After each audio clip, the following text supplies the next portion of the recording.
झालेलं आहे आणि सगळं आवरून वगैरे आम्ही निघालेलो आहोत आज गणपती बघायला। तर सार्वजनिक मंडळाचे गणपती आहेत नाशिकमधले गणपती बघायला आम्ही चाललेलो आहोत। मी, स्वरा, तिचे पप्पा आणि ऋतू। ताईंना म्हटलं या तर ताई नाही म्हणतात, तर ठीक आहे। तर आम्ही जाणार आहोत आणि बहुतेक आम्ही गाडीतूनच बघत बघत असे जाऊ, उतरणार म्हणजे 1-2 गणपतीला उतरू असं। आता बघू तिकडे गेल्यावरच जे काय असेल ते। सो चलो गणपती बाप्पा मोरया। चला तर मी सगळं बंद करून घेते। येली बाय, आम्ही चाललो गणपती बाप्पा बघायला। जेनू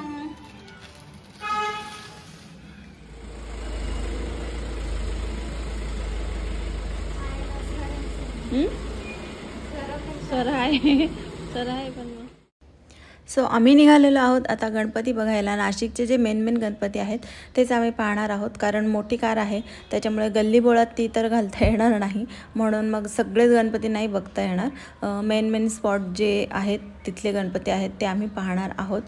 काही ठिकाणी यात्रासुद्धा होती, म्हणजे फनफेअर आपण म्हणतो ना ते होतं, मोठे मोठे गणपती होते आणि देखावेसुद्धा होते छान छान।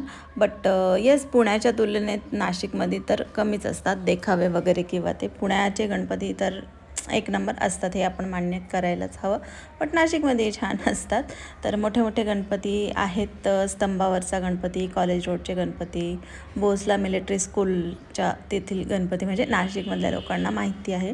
तर ते मेन स्पॉट आम्ही पाहिले आणि म्हणजे जाता जाता असं लक्षात आलं की म्हणजे आम्ही बराच लांब गेलो, म्हणजे जवळजवळ जाऊन पोहोचलो आम्ही डायरेक्ट गंगेवर, मग गोदावरी नदीवर तिकडे गंगा घाटवर।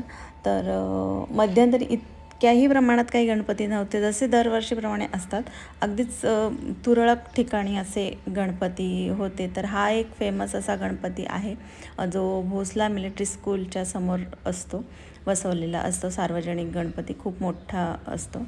तर इथे जाऊन मग स्वरा आणि ऋतूच गेली होती मध्ये आणि त्यांनी मग शूट करून आणलेला आहे। हा गणपती असा उभा स्थितीत आहे आणि मस्त असा गणपती आहे। सो असे काहीसे गणपती बघत बघत आम्ही एन्जॉय करत गेलो। नंतर आईस्क्रीम वगैरे खाल्लेली आहे। सो तुम्ही ब्लॉग नक्की पहा आणि एन्जॉय करा। नंतर आम्ही गेलो आहे गंगेवर, तर गंगेवर खूप छान टाईम स्पेंड केला आम्ही। थोडा वेळ बसलो तिथे शांत निवांत, फोटो सेशनच जास्त झालेलं आहे, बट थोडा वेळ बसलो मग 5-10 मिनटं।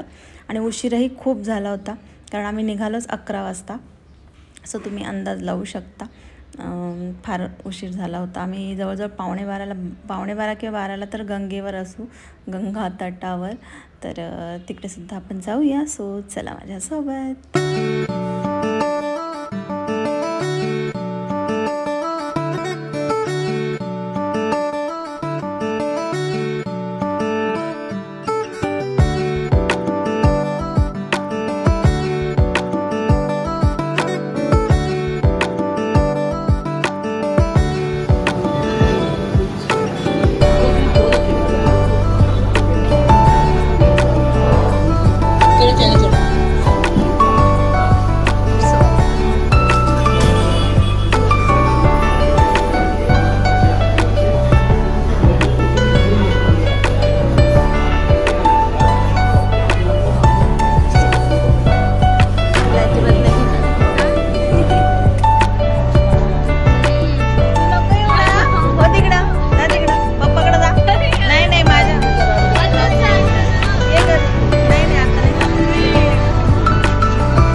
आत्ता येऊन पोहोचलेलो आहे गंगेवर, कारण गणपती बघायला तर आम्ही निघालो होतो, बट असं मनासारखं किंवा सॅटिस्फॅक्शन नाही मिळालं की हां वाव खूप छान छान गणपती पाहायला मिळाले. मी सांगितलं ना आधी की अगदी तुरळक. मग नंतर आम्ही डिसाईड केलं की चला गंगेवरच जाऊया. आणि रात्रीचं निवांत शांत असं वातावरण. आणि नाशिकमध्ये राहते, नाशिकमधलं प्रसिद्ध ठिकाण आहे गंगा किंवा गोदावरी घाट. तर तरीही मी जवळजवळ तब्बल इथे 6 ते 7 वर्षांनी आली असेल. या मध्यंतरीच्या काळात अजिबात इकडे म्हणजे येणंसुद्धा नाही झालं, पाहणंसुद्धा नाही झालं. अर्थात लांब आहे ते, म्हणजे आमच्या घरापासून जवळजवळ 10-12 किलोमीटर तरी असेल. त्याच्यामुळं काय येणं होत नाही, असं काही जवळ नाही. त्याच्यामुळे नेहमीच रेग्युलर यावं आणि वेळही नसतो मिस्टरांना. सो आज त्यांनी वेळ काढलेला आहे अगदी रात्रीचा, आणि इतकं शांत आणि निवांत वाटलं इकडे. मी काही रील्ससुद्धा पोस्ट केलेल्या आहेत इंस्टाग्रामवर, यूट्यूबला पण केल्या असेल आय थिंक. तर पहा तुम्ही, आम्ही तर छान वेळ घालवला. आणि आता पुन्हा म्हणजे एकदा जाऊन आलो ना, तर मिस्टर बोलले आपण जाऊ पुन्हा निवांत असं बसायला. बट आता तो योग कधी येतो आहे माहीत नाही.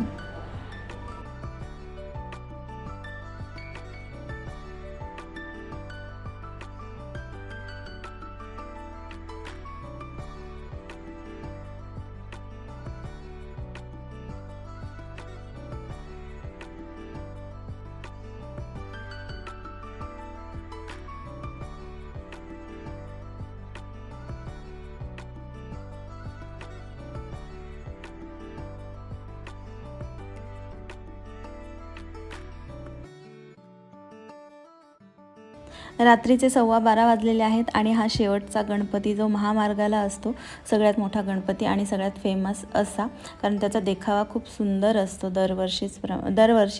तर या गणपतीला आम्ही गेलो किंवा पाहिलं आणि बंद करत होते ते. शेवटी आम्ही एकदमच लास्ट गेलो, कारण 12:30 वाजले होते.